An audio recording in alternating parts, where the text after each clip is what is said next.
Hi, today I'm going to be doing a wrap-up of the books I finished in August and September. The first book I finished in August was She Said by Jodi Kantor and Megan Twohy. It is a nonfiction story about these two journalists, Jodi and Megan, and they are writing it about the investigative journalism work that they did. They are the two women who broke the story of Harvey Weinstein and his pattern of sexual abuse, and they broke the story in the New York Times. It is about their investigation, their writing process, the interviews, everything basically, from beginning to end of this whole investigation into Harvey Weinstein. Halfway through the book, we also get insight into the Christine Blasey Ford case against Brett Kavanaugh and how the Harvey Weinstein case sort of paved the way for a lot of these other stories to come out, and it was fascinating. I'm so interested in investigative journalism, so it was super cool to hear that process. If you don't know about the Harvey Weinstein case, he was a big Hollywood producer who had a long history of sexually abusing his workers, his employees, his stars, various different celebrities are quoted in this book. Clearly it's not just about the investigative journalism work that went into it, but all the implications for this case and about the Me Too movement and how that was inspired by the Harvey Weinstein case and the effects of that. And it was incredible. I highly recommend it. The next book I finished was The Wicked King by Holly Black. It is the second book in the Folk of Air series. I think that's what it's called. The first book is The Cruel Prince. I'm currently reading the third book now, Queen of Nothing. The Wicked King was good. I liked it better than the first book. The series is about a girl named Jude who's human, but she is taken to the fairy world by the man who killed her parents, and he's like this big fairy guy, and but now she's like 17, so she's basically grown up in the fairy world, but she's dealing with still not basically like fitting in that whole system, and she wants to be like part of she basically aspires to be a knight in the court, but it's enemies to lover romance and a fairy fantasy book, and I'm really liking it. It's not like my favorite fantasy series ever, but it's pretty entertaining. I really like Jude, the main character. She's awesome. I like Cardin. There's a lot of people I don't like, but I still think the world is super interesting, so I definitely liked it better than The Cruel Prince, and I'm really liking Queen of Nothing so far, so I'm excited to see how the series ends. The next book I finished was Boyfriend Material by Alexis Hall. I spoke about it in another video, but it is an adult romance about a guy who is the son of two former huge British rock stars, and it's set in England, and he has been sort of torched by the media because of certain behaviors, and he's trying to change his public image, so he enlists the help of this guy named Oliver to be his fake boyfriend, and it's fake dating, and it's so sweet, and it's the funniest book I've ever read. I'm gonna like hands down the funniest book I've ever read, and it was amazing. I think it's my favorite book of the year so far. The next book I finished was The Friend Zone by Abby Jimenez. It is another adult romance about, I'm honestly forgetting their names already. I know the guy's name is Josh because I was thinking Josh in Hazel's Guide to Not Dating, even though he doesn't hold a candle to him, but we'll talk about that. What the fuck is the girl's name? I'm thinking Caitlin, but it's not Caitlin. Kristen, okay, I got the K, close enough. They meet through close friends. Josh is gonna be the best man, and Kristen's gonna be the maid of honor at this wedding, so they both have their best friends are a couple, and they fall in love, but the issue is that a main source of conflict in their relationship is that Josh wants a big family, but Kristen has a lot of issues with her uterus, and she is planning on getting a hysterectomy to help curb all of those issues for her own health, but she knows that means she can't give him the family that he wants, so she sort of pushes him away because of that, and that's the main source of conflict. I thought it was good. It was sort of middle in the road for me. I really liked it. I thought it was funny. I got through it quickly. I don't want to spoil, but the end sort of like hits you. Like the first, like I'd say 3/4 is a classic like just rom-com, And then they do something in the last quarter of the book, and I was shocked by, well, I spoiled it for myself, oops, but it didn't, it was just it got very dark, and very sad, and it was sort of alarming. I think one of the reasons I didn't love it so much is I felt like the two main characters were less realistic and more just like caricatures of male-female fantasies. Like, the girl is, I feel like, very male cool girl fantasy, if that makes sense. Like, super non-drama, super like feisty, loves drinking, loves just like super cool and like all that shit, and he even mentions it, like how much he likes that.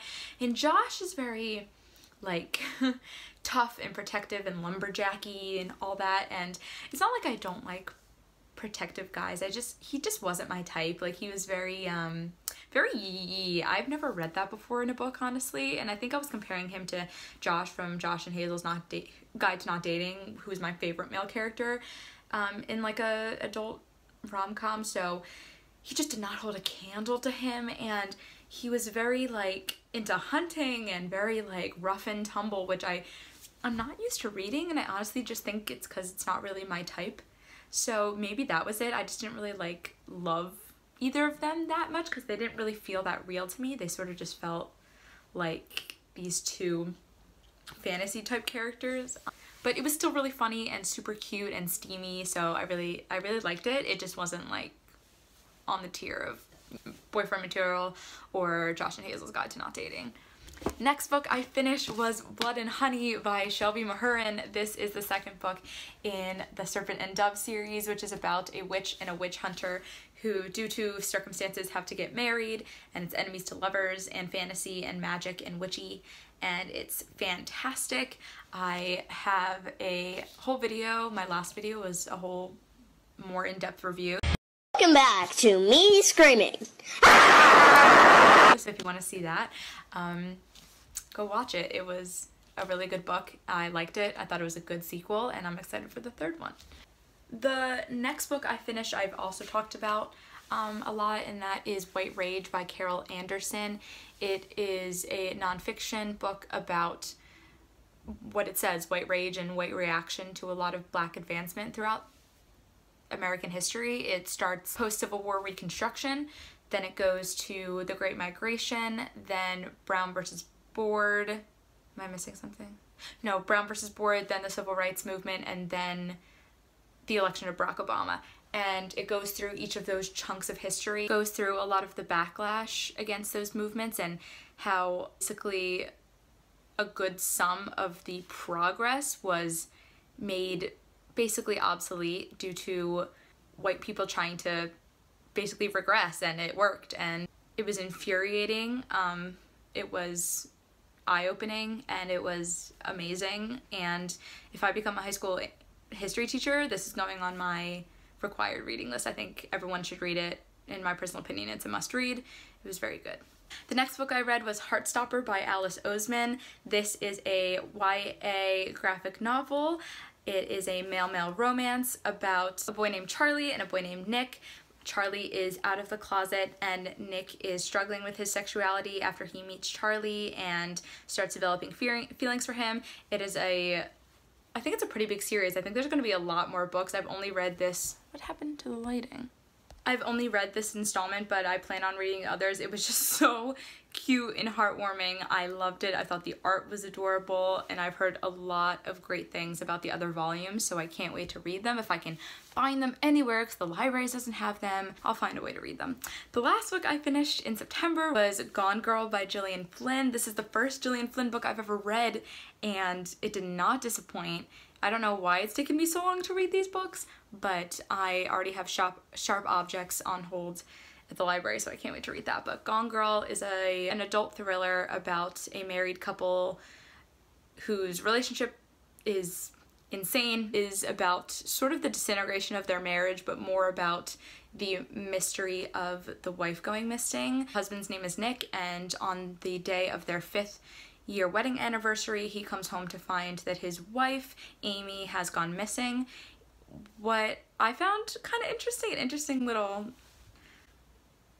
interesting little piece of this is that Amy is supposed to be the inspiration for a childhood series called Amazing Amy. So her parents own this huge book franchise, so I thought that was kind of interesting and added a lot of good layers to her character, but this was so good. It did not disappoint. I was hooked from the second page, and it was a roller coaster, let me tell you. Like, it was crazy. It was so crazy, and I loved every second of it. I thought the two characters, the wife and the husband, were so fascinating, each in their own way, and it just kept me guessing the whole time. I'm thinking about the theories I had that I embarrassingly shared with like my mother who read the book, and like once I got to the end I was like, you must have thought I was so stupid, like the theories I had in the beginning, but it really keeps you guessing.